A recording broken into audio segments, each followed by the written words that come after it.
Hello, I'm Jo Chamberlain, Executive Director of the Coastside Land Trust, and we're here today to provide you with a fabulous introduction to the Raptors of Wavecrest. Wavecrest is here in Half Moon Bay, California, and one of the most significant overwintering areas for our raptors. And we're so fortunate to have Alvaro Jaramillo with us today. And he has studied these animals extensively and can share wonderful stories with us and how important this is to the birds who rely on this area. Alvaro? All right, thank you, Jo. This is a really great place for me to talk about because I live in an area that's sort of adjacent to a grassland that eventually connects to Wavecrest. So sometimes the raptors will come right over my house that are hanging out at Wavecrest, like these white-tailed kites here that one of them's upside down, the other ones that were kind of jostling in the air, and that was just over my house. So I get the direct benefits of the conservation work that's being done by the Land Trust at my place. So thank you very much. And so I'm happy to show people some of the stuff that we see out there in terms of the raptors. And I wanted to begin with, for all of you who that saw some of these or most of these or all of these, we've gone through so many birds so far in, from this part of Half Moon Bay. And it's such incredible diversity. And I just wanted to let you know there's even more. This is just sort of the beginning, and there's just a lot to see around here. And this picture I took of a little Anna's hummingbird with a great blue hair, and I think it's such a great reminder of how much diversity we have here. And this little tiny bird and this huge bird, and they're both birds, and they're both found right around here in California. So this photograph from the air shows you the Wavecrest area. So from the edge of the golf course, Ocean Colony, you have all of this open space that is coastal prairie, and it continues all the way out to Half Moon Bay. In fact, the coastal part of Half Moon Bay is adjacent to this Wavecrest property that is so good for wintering raptors. And it has grassland, it has a few patches of trees and some moister areas. And in winter, the soil here is really it's not very porous, so the water concentrates and makes pools and creates almost like a winter marshland habitat. That's really great as well, and that concentrates some of the food into the higher parts in the winter. So we go there looking for raptors, hawks, and so forth. And sometimes they'll be sitting all in these trees in the evening, waiting to sleep, especially the kites.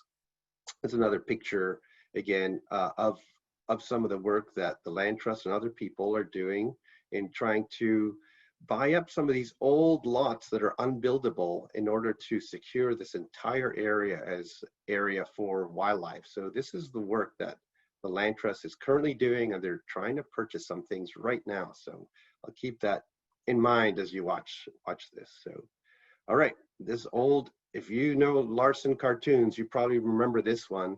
Birds of prey know they're cool, and I'm sure that this is probably out of all the talks, the one that has more people viewing it, because these birds have a lot of fans. They're the kind of bird that not only do they have fans now, they have fans all over the world, and historically they've had fans. They've been culturally important, significant to people. The idea of owls and wisdom, the idea of eagles and strength, it just goes on and on if you start looking at raptors, including the nocturnal raptors like the owls. We had, in the 4th of July talk, we talked about national birds, and one of the interesting little stories here about, I don't know if you've ever heard of the prophecy of the city, the Aztec, the Mexica city of Tenochtitlan, which is where Mexico City is right now. When these roving groups of folks, Aztec people, were looking for really the place that they were going to make their big city. The prophecy was that you had to look for a place that there was a cactus and a nopal, an opuntia cactus, prickly pear, with an eagle holding a snake. And that's why in the coat of arms of the Mexican flag, you see this image. And not only that, you see a lake and an island, because when they did find the prophecy of the eagle and the snake and the cactus. They saw it on a little islet in a marshy area that eventually became Mexico City. And one of the odd things to me is that, you know, if the national bird of Mexico is the golden eagle based on this, but golden eagles actually don't tend to eat snakes. And in some of the old pictures, if you look at this old picture of the same imagery, you see that the eagle has this sort of funny crested look and so forth. And I think that in fact, it's what the bird that a lot of people call the Mexican eagle now, is the crested caracara is actually the bird that should be on the flag of Mexico, because it actually eats snakes and it likes cacti. Everything matches. So just a little story there about culture and birds, and also identification to some extent. So maybe one day a scholar will get down to the bottom of this, and you know, we'll have to ask Mexico to change its national bird, which is unlikely, but I just thought it was interesting. So diurnal raptors, hawks, eagles, falcons. Hawks and eagles are one family. Falcons are an entirely different family. And just a few years ago through DNA, we realized that falcons are in fact distantly related from hawks. They're more closely related to parrots, of all things. And the hawks and the vultures and so forth are, again, a different family. And then owls are two other families. And I'll just give you a little bit about owls later. And those are the nocturnal raptors. These are the diurnal ones, a red-shouldered hawk and an American kestrel. And one of the things that allows them to hunt, because these are birds that hunt for various different kinds of prey. They're either mammals, you know, birds, snakes, even like insects. If with small raptors like that kestrel eat a lot of insects, is they have, you know, binocular vision. So they have a very good sense of space, of how far things are, how, you know, quickly they can get to them. And also they have really, really acute vision. And it's not throughout the eyes. They have very specific parts that they see in high definition. And the way I kind of imagine this would be is if you could sort of look at the world, and there's a part there, if you focus in the middle, you could see it maybe 10 or 15 times more, either closer or in just better definition, so that you could see all of that stuff that you can't see elsewhere. It's like they have a focal area that's really, really has keen vision. So they have all this ability to really see things very well. And not only that, you know, I also liken the fact that in winter we get all these raptors coming through here, moving up and down, north and south, and they treat that Wavecrest area down here in sort of the bottom end of Half Moon Bay almost like a big truck stop on the freeway as they move through, because there's so much food, usually little rodents. And the way they find it is just like we, you know, we go along the freeway and we see signs for food, you know, here for food. They detect the UV, ultraviolet signals left from urine that the rodents leave down in the grass. So as they're going over, they're actually seeing if there's been recent rodent activity in the area. So then they can stop and say, this is full of food. And that's what tends to happen in many years in winters in the Wavecrest area. So we'll start with the raptor that really, it's a raptor, but it doesn't act like one because it doesn't kill its own food. It finds dead food. And that's the turkey vulture, a bird that out east, people call it the buzzard. And they're unusual in many ways. There's only a few species in this New World vulture family. The most famous ones are the condors. So if you see a turkey vulture, it's like a small condor. You could think of it that way. They have naked heads and red once they become adults. And that unfeathered head is in order for, as when they're eating dead stuff, you know, roadkill or something that's dead, so that their feathers don't get dirty. They basically shed all those feathers and have this naked head. And various different species of vultures have different colors on their head. So it seems like there's communication that happens between vultures due to their head colors to tell them what species are, or even maybe even their mood, depending on how bright their head color becomes. And they defecate on their legs. And originally it was said that this was to keep cool, but the chemistry of bird poop, especially vulture poop, is such that now people think that they might be actually pooping on their legs to keep them clean. and that is in that the chemical composition of the poop kills some of the bacteria and other things that are damaging to the bird. So it's sort of replacing one dirty thing with another, but on the whole, it's a benefit to the bird to do this. So these are turkey vultures. They're actually rather big. They're very light bodied though. And when they fly, they hold their wings up sort of in a V called a dihedral, and they'll rock back and forth like this. So you'll see them rocking back and forth, and sometimes they come relatively close to the ground as they look for food, and they're smelling for food. So they're like the albatross, as we talked about earlier, trying to look for those dead things out and about.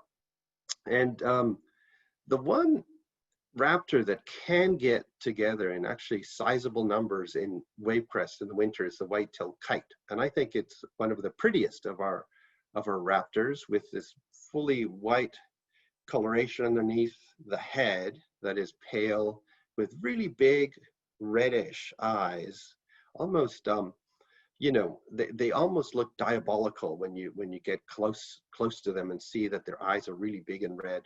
And when they fly, they have a sharp wing like a falcon, but they don't actually fly like a falcon. They don't fly in a way that looks muscular and athletic. They're a little bit more sort of soft and fluid in their wing beats. So that's a way to tell that it's not a falcon. Falcons almost always fly with very quick, deliberate, and athletic looking sort of moves, if you can put it that way.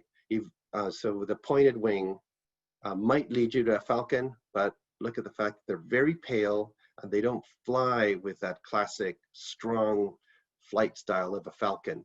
And also look for these shoulder patches. They have a dark shoulder above the wing, and also below the wing they have a dark patch too. So there's a dark patch that you can look at both above and below the wing, and long tail with a lot of white on it. So that's where the name white-tailed kite comes from.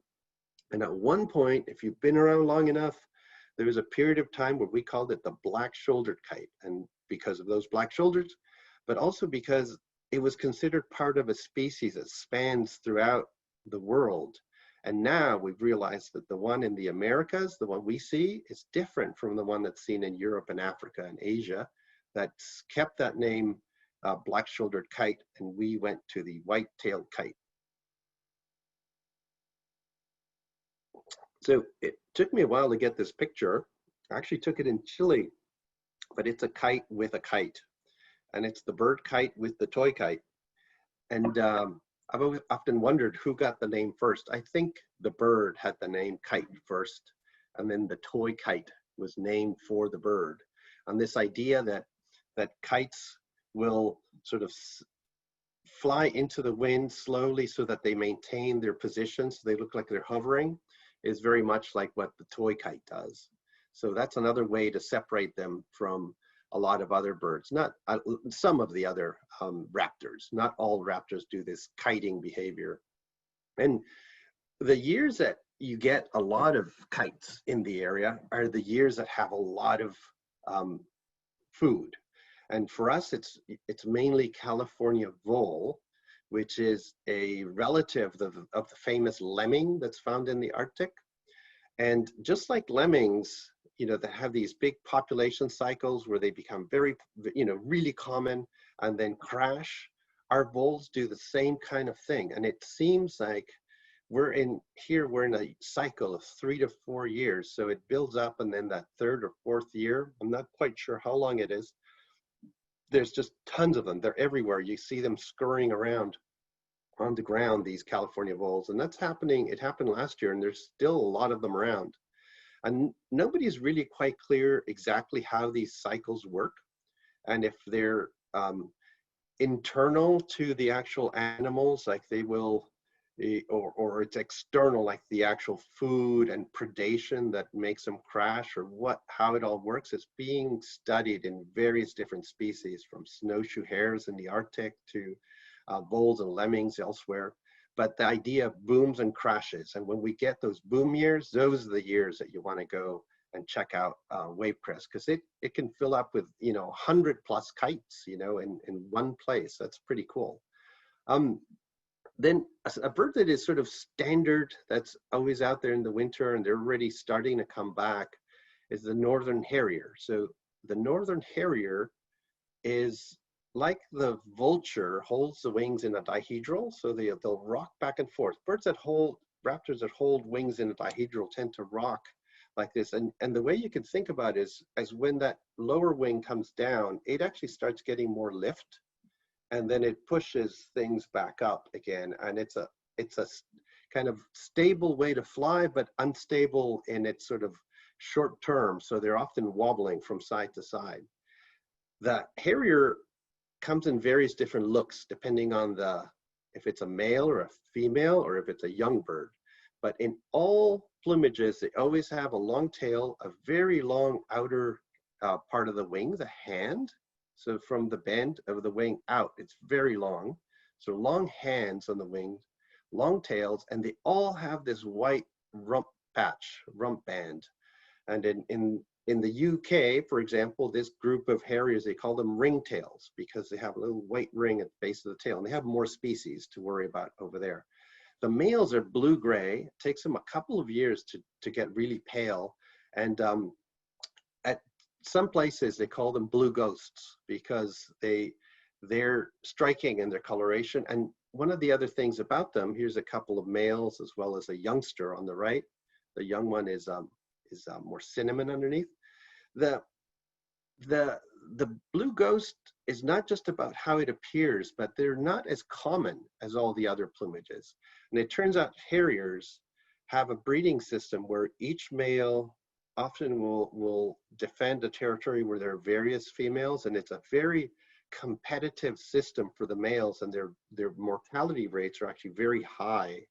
And there's not that many adult males. For every one adult male you see, you'll see 10+ youngsters or females. So most of the harriers you tend to see are brownish, like this one on the right, rather than these gray ghost types like on the left. And here's another young northern harrier on the left side here. The young ones are cinnamon underneath and can be unstreaked. Adult females, are more streaky underneath, and the adult females have pale eyes rather than dark eyes.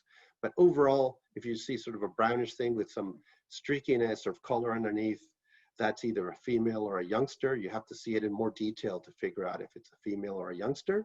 And then the white rump patch, you can see it sort of coming in there. The other thing to think about harriers is, if you look at these pictures, and if you look at this one over here on the right, look how its face looks. You might kind of think of an owl, because they have a flat face, like an owl, almost like with these discs around the face. And this was thought to be just sort of something interesting and unusual about harriers until they started looking at how it works. And they are like owls. They do use these discs to focus sound to their ears. So they're not just looking for their food. Harriers are unusual for a hawk in that they're also listening for their food. And it's one of the reasons the harriers can hang out into really the evening hours, hunting in very low light situations. And at that point, they get very close to the ground, and they're just listening for the voles. This guy on the right here is a young male. You can see sort of the grayish is starting to come in, but it's a really nice look at what those discs look like. And then later, when you see photographs of owls, you'll see how similar that is and how unusual it is for a hawk to have that kind of look. So here's the standard hawk we see most of the time in the Half Moon Bay area, the red-tailed hawk. Look at that. Look at his face. No discs, completely different from the face of a harrier, with this flat-looking face and that disc idea. So just that alone, knowing the structure of how the head works, how it looks, you can tell Harriers apart from other hawks if you see one on the ground.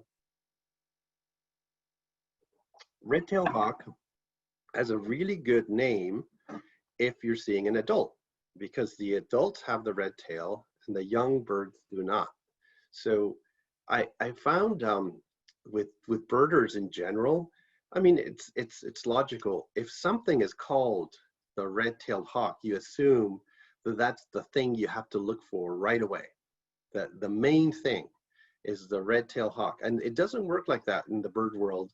Some names are very old. Some names are based on what the bird looked like when it was dead in the museum, rather than alive flying around. And some names are just random, named for a person or named for a place. You know, it's not like you have to go to Cape May to see a Cape May warbler. We focus on the name so much that sometimes we forget to look at other things. But when the red tail is there, it's a really good feature, but it's not there on all plumages. And red-tailed hawks are sturdy. They're sort of broad at the shoulders. They're thick set. They're not particularly long-winged for a hawk. So, you know, I know that people are saying, well, aren't all hawks long-winged? Look at this broad wing and kind of broad at the tip and so forth.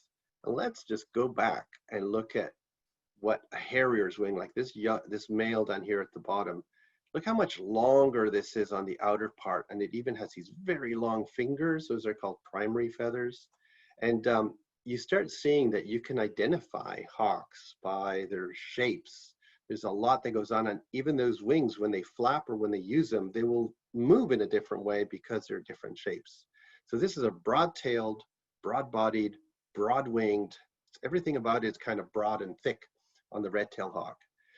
And when they fly over, really key is to see, you see this area kind of between the head and the bend of the wing, that dark patch, that is key. If you can see that, all red-tailed hawks have that, although some are dark, so it starts, you know, it blends in with the darkness of the body. But most red-tailed hawks in all ages, that's the key feature. If you're ever in doubt, look for that dark area, that, you know, call it sometimes the patagial mark or patagial patch. It's just the dark bit at the leading edge of the wing between the head and the bend of the wing. In the West, they also have a dark throats. In the East, they don't. And often, especially youngsters, will have a dark patch, a belly band right across, sort of above the legs, just dark in there. Adults in the West don't always show it, but the youngsters do. Here, let me see, just click. And here's other pictures of the patch on the wing, on the underneath, the dark throats, the variable look on the underparts you can see on adults, and the fact that sometimes in bright light, the red really shows through, but the actual red of the tail is easier to see from above than it is from below, unless you have a lot of sun shining through the light. And this picture on the right here, you wouldn't really think of that as a red tail. That's because it's closed up, not much light is shining through it, and you can't see the red color. So in that case, look for those patches, those patagial dark marks there, and the structure, that broad-winged, broad-bodied, kind of not particularly long-tailed, wide-tailed hawk, the red tail. And they breed commonly here on the coast, and they become more common in the winter. And they also, we tend to, in the breeding time, just have pale type red-tailed hawks, but in the winter we can sometimes get a few of these dark ones that I'll show you in a little bit.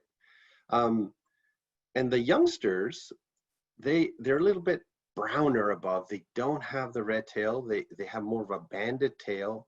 They have a more distinct belly patch, that belly band. So often you'll see on red-tailed hawks when they're sitting on a line or something, dark throat, pale area on the breast, and then a dark area below. So dark, pale, dark, and you can see that here. Dark on the throat, pale on the breast, dark on the belly. Dark on the throat, paler on the breast, dark on the belly, especially the youngsters. And the young ones have pale eyes compared to the adults.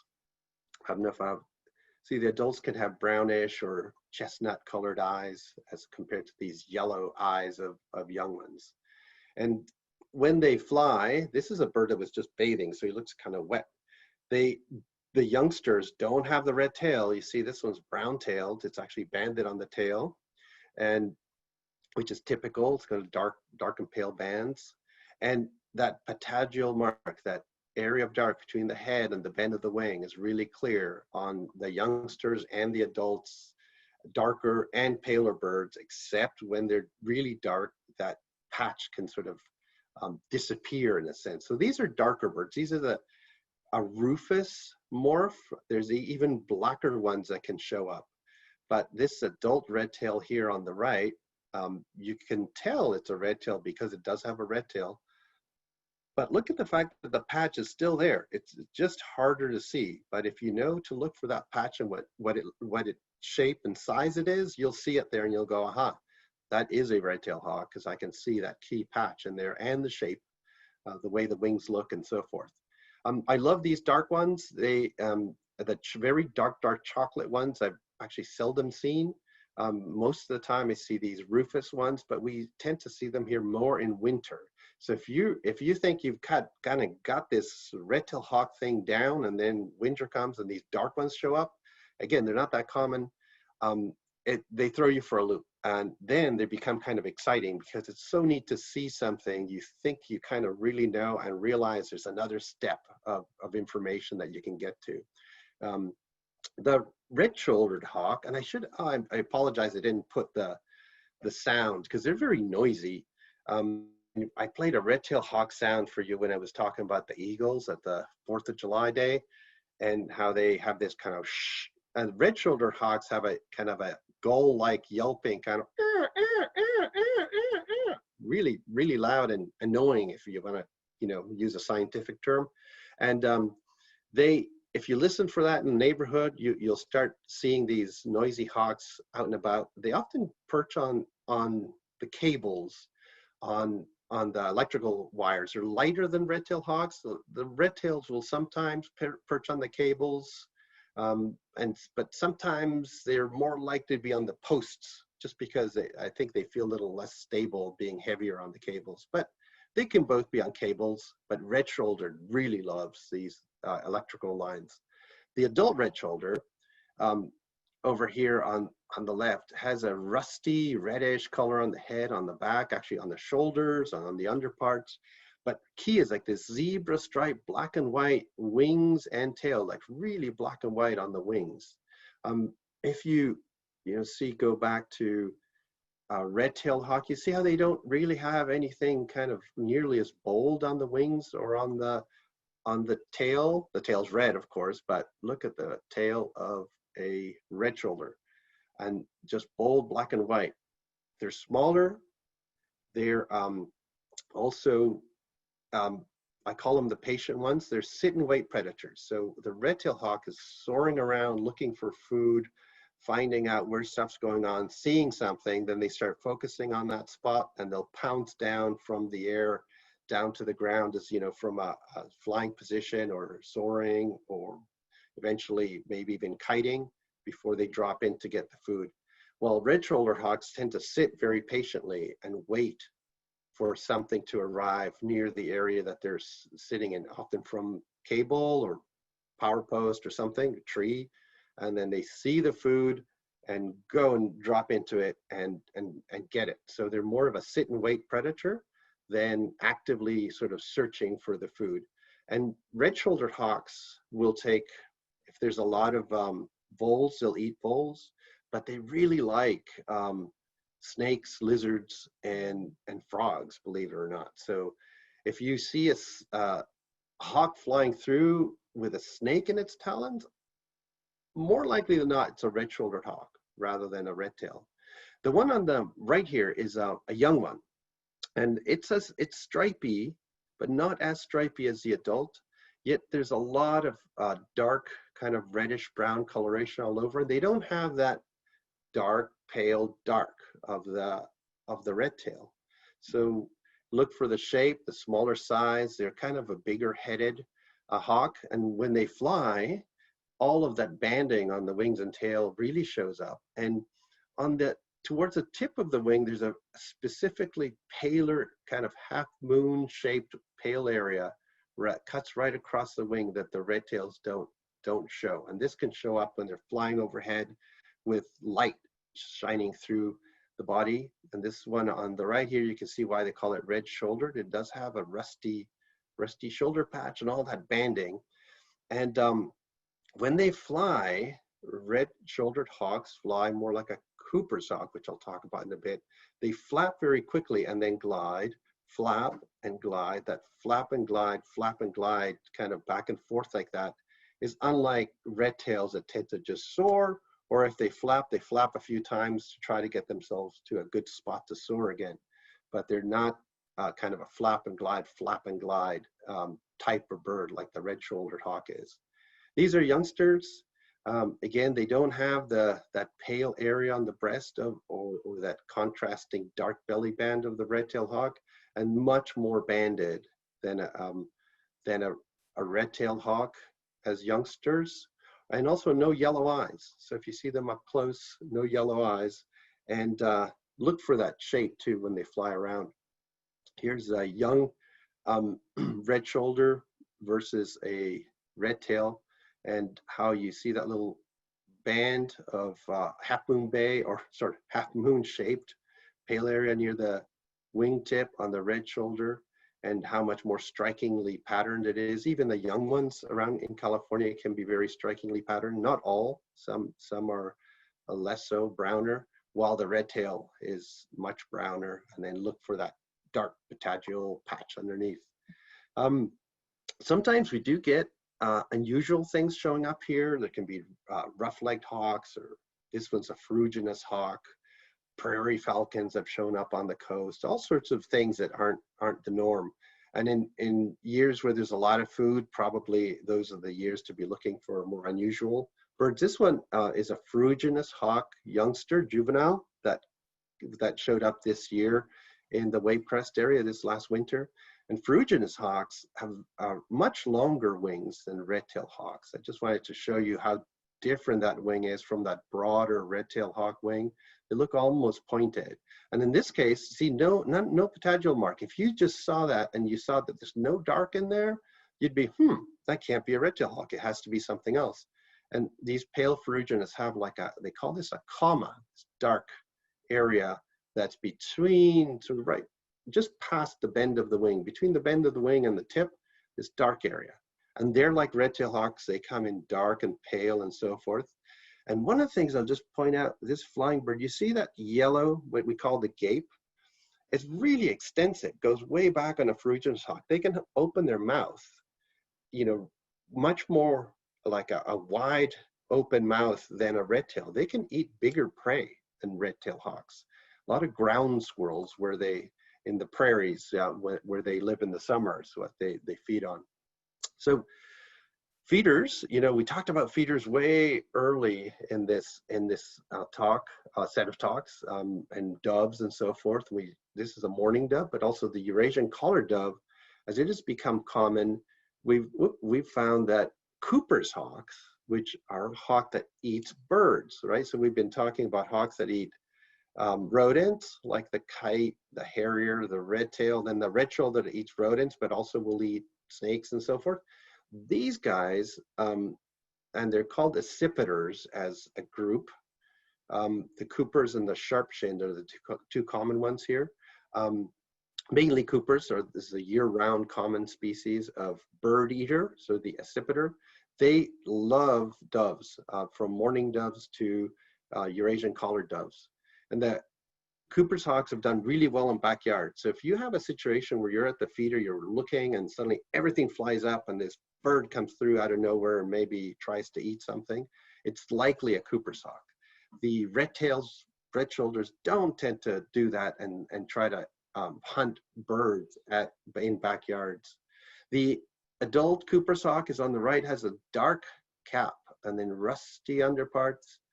And then the youngster is all striped underneath. But now look how much slimmer these types of hawks are with these very long tails. So these are almost like cylindrical long things with very long tails. The Cooper's is particularly flat-capped, flat-headed, And then adults have the dark cap and these orangey red eyes. Youngsters have yellow eyes and are stripy. So here's a young Cooper's hawk in my backyard after it tried to eat something. And they have a lot of white on the tail tip, and they're very well striped underneath. This is another youngster in the backyard. And when you see them well, their long tails have a rounded tip and often a lot of white on the tail tip. The streaks underneath tend to be very crisp and almost teardrop shaped. So keep that in mind. And they just look kind of mean when you see them, you know, with those bright yellow eyes, the youngsters. They look very focused. They're really out to eat something. And when accipiters fly, they're like that red-shouldered hawk. It's a flap, flap, flap, glide situation. Flap, flap, flap, flap, glide, flap, flap, flap, glide. And they have really long tails, much longer than any red shoulder, any red tail, any of the other sort of, you know, the hawks that we see around here, other than that Harrier that has a very long tail. But Harriers, remember, they're like over the grassland, often flying low to the, you know, with their dihedrals looking like almost like butterflies at times. These accipiters sit and then dart out, try to find food, and are very sort of snappy in their wing beats and so forth. That's Cooper's. Sharp-shinned comes in winter, mostly, although every so often there's a few here that hang out in summer. And they're like a smaller version than the Coopers. They have a slightly shorter tail that's more squared off with not as much pale on the tip. And they often have bigger eyes, so they can look almost like a pigeon head, or even an owl, like a, you know, pygmy owl, some small owl, rather than these small-eyed, very intense-looking Cooper's hawks. So sometimes just the face can help you in identifying them. And the youngsters aren't as nearly well striped underneath with those teardrops like I showed you with the Coopers. There's often kind of brown and cinnamon and other things going on. And they have very skinny legs. That's actually where they got their name Sharp-shinned. Partially, they're feeding on smaller prey. It'd be unlikely that a Sharp-shinned hawk would be able to eat a dove, but it would eat a house finch and it would eat a robin. But one thing to think about with these hawks that does make it difficult is, I mentioned Cooper's is bigger and Sharp-shinned is smaller, but females of both of these species are bigger than the males. So in fact, we have like 4 size classes, with the biggest being the female Cooper's hawk, the smallest being the small male Sharp-shinned. And they separate separate out in terms of what they eat depending on their size. That's why they have these size classes, almost like those, when we talked about godwits earlier, and the female godwits, longer bill, longer legs, able to feed in deeper water. Cooper's hawk females able to eat bigger things than a Cooper's hawk male. And they actually provision more of in the later stages at the nest, the females do more of the hunting than the males, because they can bring in larger prey as the youngsters are getting bigger and bigger. Sharp-shinned hawk. There's sort of a slight comparison of the underpart streaking on a Cooper's, more teardropped, and the Sharp-shinned a little bit more kind of fuzzy, cinnamony, and the more squared off tail tip of the Sharp-shinned versus the more rounded tail tip of the Coopers. But I think you've gotten the sense here that this is kind of tricky. And the thing to do is, Coopers is year round, and you might see them more often than Sharp-shinned, and just get to know Coopers, get to see the young ones, whatever. See if you're out in Quarry Park, in your backyard, and you're seeing Coopers. Sometimes they're just flying over Highway 1. Just get the sense for what they look like, and then when you see a Sharp-shinned, you're like, huh, that one looks like a little smaller. That looks a little, something about it is wrong. And that's when you know that, look at that one more carefully, because that could be a Sharp-shinned. Here are Sharp-shinds flying over with the more squared off tail. And in fact, when they fly, their head looks like it's more squeezed in to the wings, because they have a smaller head, while Cooper's hawks look like their head sticks out more from the wing, and they hold the wing often a little bit more straight than the little crook of the sharp-shinned hawk. With those longer tails on Coopers and the rounder tipped, lots of pale on the tip of the tail, thicker legs, all of that to identify Coopers. The national bird of Mexico, golden eagle, for now. And if you want to see them, they're actually out, not in town, but in Skyline, even at the quarry on Highway 92. There's been a pair that's nested up there, or south end of the county in the hills, going up the roads, up various spots that are grassy, not in the forest, but if you're open grassy areas. And particularly in winter, they come a little bit lower down, and you can see these massive golden eagles. When you do see them well, they do have a golden patch on the nape, on the back of the neck. That's what they're named for. That's where they get their name.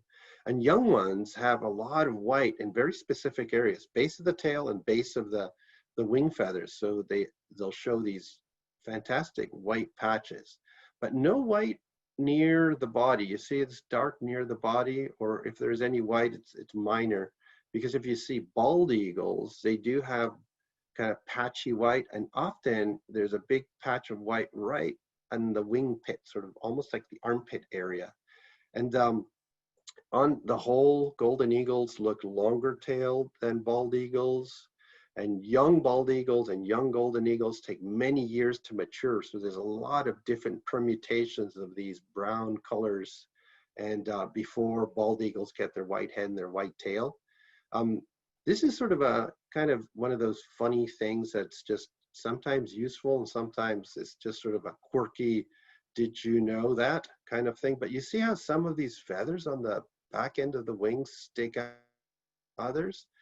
Weirdly enough, those that are sticking out more are the original first feathers the eagle had when it left the nest. They're called juvenile feathers, and they're longer than all of the other feathers it'll get for the rest of its life. So one thing we can tell about this eagle is that it retains some feathers from its juvenile period when it was, less than a year old. So it's, you can start figuring out how old this bird is, but it's probably 2 years plus. Now I won't get too much more into eagles, other than to say bald eagles are becoming more common here on the coast. So that's really cool. And hopefully we'll be seeing more and more of them as they start nesting in bigger numbers on the peninsula. But I did see one at Wavecrest a couple of years ago, the first one ever that I've seen. It was a young bald eagle. Especially as migrants, we see the osprey, the bird they call the fish hawk. It does actually hunt for fish by dropping into the water and, like a tern, but feet first, and grabbing fish, often at the harbor. I would look for these osprey, and they can look almost like a big gull when they fly, because their wings are crooked. Like they have that bend in the wing, and that gives them a gull-like look and all the white on the underparts. There's a lot to say about ospreys. They're really kind of neat birds, the way they can actually grip onto the fish and so forth, and with the special scales that hold on to slippery fish, and all the conservation that's been done on them. But I'll just, keep on moving because we have so many raptors, a few more species to get to here before we end. American Kestrel comes in mostly in the fall and winter. It is the smallest of all of our raptors. Well, it and the Merlin are the smallest of the raptors we have here, even smaller than Sharp-shinned Hawks, but it's a really, really pretty little falcon. Falcons often have a little dark area under the eye that gives them a special look. And Kestrels, the males, have this blue on the wing and all the rusty and this crazy, they have the little dark beneath the eye and a dark bar behind that. So 2 bars on the face and blue on the head and red. They're really, really actually pretty when you get up close to them. And they should be starting to come back in late August, early September. The Merlin is a small falcon. It's much more powerful than the Kestrel. And the Kestrel kites like a white-tailed kite to find food, and hangs out near grasslands. The Merlin can be anywhere, and its trick is that it's unpredictable. Merlin comes in out of nowhere and it tries to catch birds. So it could come to your feeder, it could come to a grassy area, it could come to a beach, anywhere, trying to catch a small bird. They're super fast, and they are powerful for a little bird, and they're tricky. Maybe that's why they're called Merlin, like the magician. They will sometimes come flying in, and unlike the typical sort of fast falcon flight, they will do this sort of up and down, up and down, up and down. They look almost like a woodpecker. And I'm sure that a bunch of the birds are sitting there going like, look at that weird looking woodpecker. And it just gives them a second or two of the birds not knowing what's coming for them before they realize it's a raptor, it's a Merlin coming for them. And then they all scatter. So they're tricky. And they can be in color a little bluer if they're males, a little browner if they're youngsters or females, but they do have that little falcon air, little thing beneath the eye. Not very bold though, very weak. Compare that to kestrels with the two bold bars on the face. And here are Merlins in flight. One thing to look for is that they have pointed wings. All falcons have pointed wings. They have some white bands on the tail, and they're smaller than a peregrine falcon, and without as obvious a face pattern as the peregrine falcon. So here's a peregrine with that real deep mustache beneath the eye, and a helmeted look. In fact, it all connects up to this dark all around the head. They are the fastest bird in the world. They're actually the fastest vertebrate in the world on its own steam. They can go really fast on these stoops when they're diving. That's when they gain their top speed, but they can go fast level as well. And they do breed here on the coast, Devil Slide, and they have bred in the harbor. And the adults are bluish above and barred below, but they always have that distinctive face with the dark on the beneath the eye, and broad-shouldered, much bulkier than something like a Merlin. You see how the Merlin has a diffuse face pattern and the more banded tail, and just smaller, much smaller bird. But Merlin, super tricky. Peregrine, it's unlikely to be hunting in your backyard. It needs more open spaces, because at that speed, it really has to have some room to run, let's put it that way, in terms of peregrines. Here's a map. I showed you several of these maps of migratory birds. These are birds that were wintering down in Chile in the desert, and then how they migrate north to the Arctic, actually Canadian Arctic.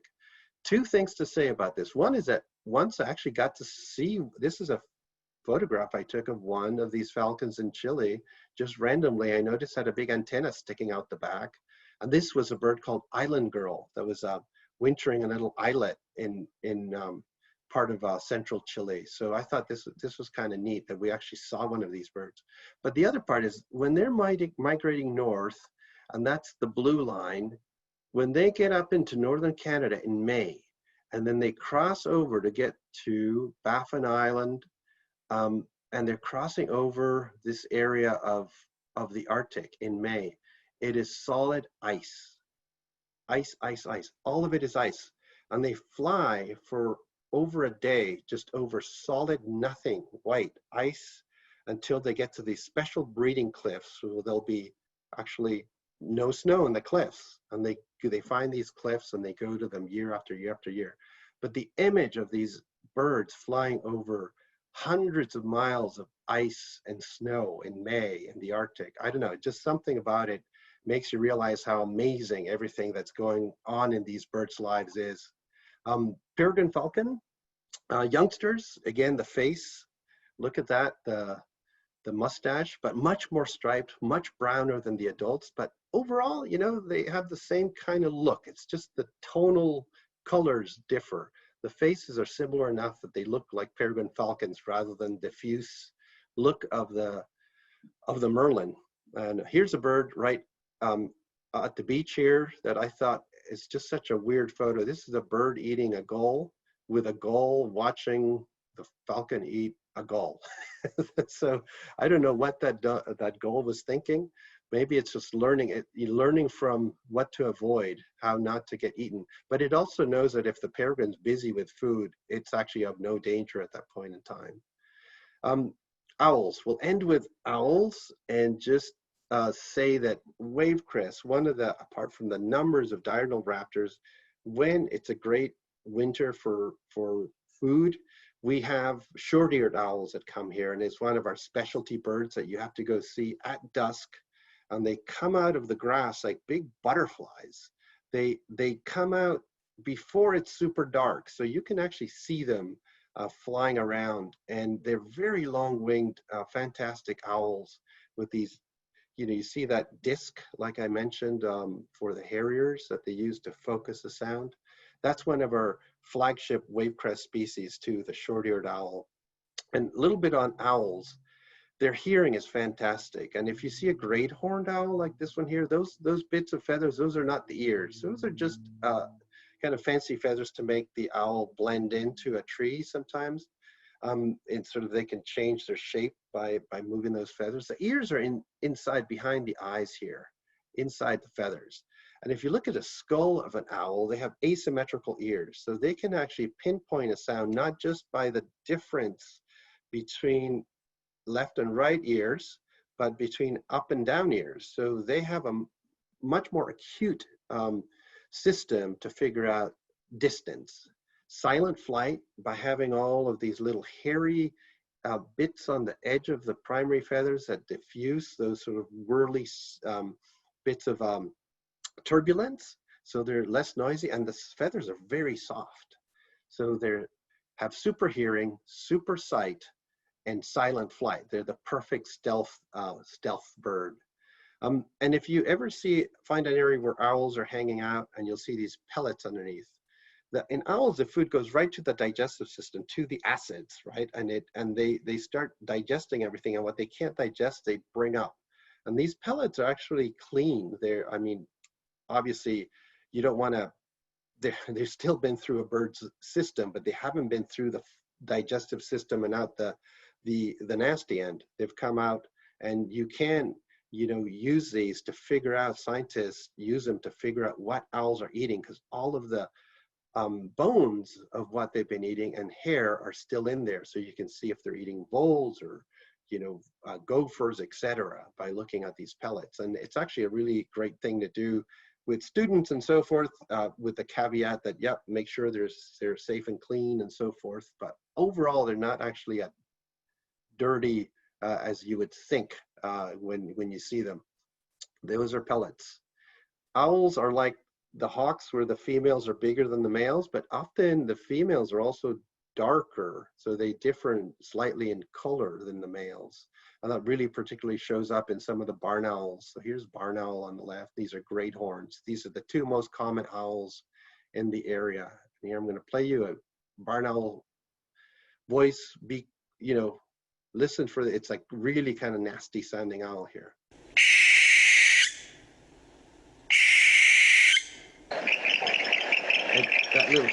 It's like a steam whistle. If you hear that, that's barn owl, and it's and you can imagine that, you know, at night it's a scary sound. And they don't hoot like typical owls. Barn owls are a different family, in fact, from the great horned or the short-eared owls, who are the true owls. So here's a barn owl sitting in a tree at Wavecrest. There can sometimes be quite a few of them sleeping, and I would say, and you know, leave owls be when they're sleeping. Don't go in there and look, you know, try to find them and so forth, because that's their one time they get to rest. They've been out working all night. And this is the common owl that we see in many places in Half Moon Bay, but a lot of people who live here will say, well, common? You say it's common. I've never seen one. It's because they're out at night. And so they're hard to see in that respect, but listen for them. Here's...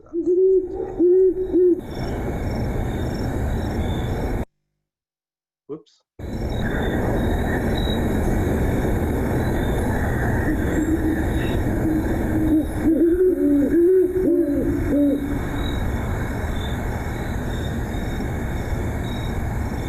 The great horned owls, whoops. The great horned owls have these fake ears. They're really big. They're our biggest owl. And if you ever see one sitting like this one at the bottom, they do have a little pale area on the throat that can stand out, especially in late hours, you know, when it's low light. And so great horned owl, barn owl are most common owls. And it's been a quick whirlwind trip through the raptors. I know there's a lot to talk about, and I just wanted to just finish off. Some people asked about how the trip went yesterday. These are photos from yesterday's trip to the Farallones. We saw one blue whale, only one unfortunately, gray whale, and then a big group of foraging humpback whales. And this one up top here was tail slapping. They were going through eating with sea lions. You can see the sea lions down here at the bottom, and all sorts of shearwaters and gulls were eating around them. And of course, the flagship bird of the Farallones, we saw them as well, tufted puffins, about 40 of them, and hundreds of thousands of murres, hundreds of pigeon guillemots, and shearwaters and so forth. So it was a super day. A little funny weather with south wind, but nothing all that bad or choppy or anything like that. So it was a super day. And thanks for asking, some of you folks. I even saw the questions came up on how it went. Yeah, sorry, we don't have too much time for questions, but I will answer them on email.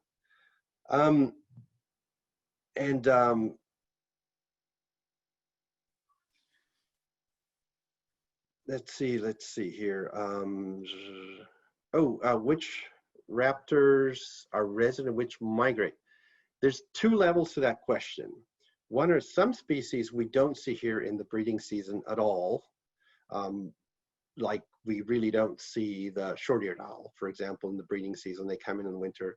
We really don't see kestrels, although they could be around there. Some of them up in the Bay Area in summer, and they come in winter. But even within the hawks that are here all year round, like the white-tailed kite, the red-shouldered hawk, red-tailed hawks, some individuals are residents here.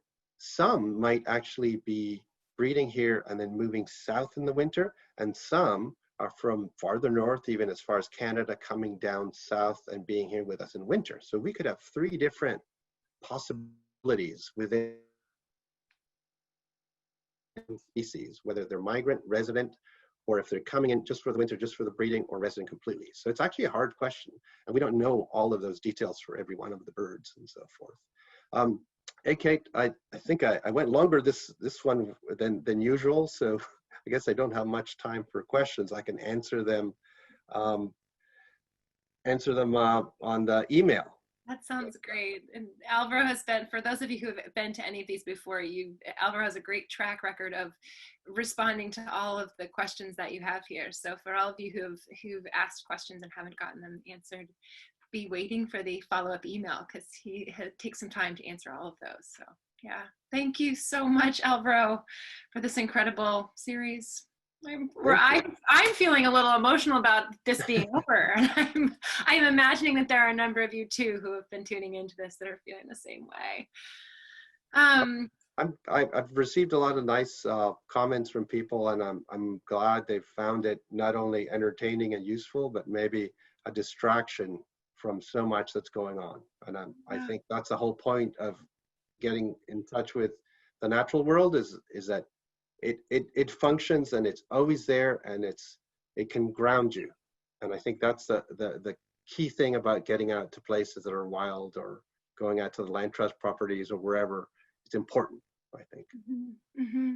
And you're right. I mean, Alvaro was in one of our meetings recently. He was talking about you were talking about the silver linings, about looking at what is coming during this time through all of this, that we're able to come together and get to learn all about these birds that many people would not be having the time or the resources to be able to come do. So yeah, thank you. And thank you all for being here. And just a reminder, I think Alvaro mentioned this, and I know Joe mentioned this at the beginning, but if you haven't donated at this point, this is a good time to do it. I think the importance of Wavecrest, I think all of us already are understanding. I think all of us are intuitively seeing how important natural spaces are. Wavecrest is a particular area where this, as Alvaro's been talking about it, a particular area where it's very valuable to a significant habitat for these birds and for raptors and a whole host of other animals. So it's important that CLT is continuing to preserve and acquire the valuable land that's there. Also, our hope is that we're going to be continuing to share this series with you, or series like this. I know already we've had a conversation about Alvaro coming back, so if you're looking forward, we should all be looking forward to that in upcoming months. But we also have Toni Corelli will be coming in. She's a local botanist and an author, and she in the next few weeks will be coming aboard to be sharing about the local wildflowers and plant communities here on the coast side. And our hope is that we're going to continue to share information and help to connect you all with what is incredible about where we live and the local ecosystem here. So yeah, as Alvaro said, if you have questions, we will be responding to those. We'll send you a recording of this video too for to share or to watch yourself. That should be looking for that in the next couple of days as well. And you can always hop on our website. There you'll get to see if there's one of these that you've missed. Come back and look at our past webinars, and you can take a look at all of the ones that are, you know, a chance to see ones that you've missed. So yeah, thank you again, Alvaro. Thank you all for being here. Yeah, and we will look forward to seeing many of you again in our upcoming series. All right. Thank you. Bye, everybody. Thanks for listening in. Bye-bye. Bye.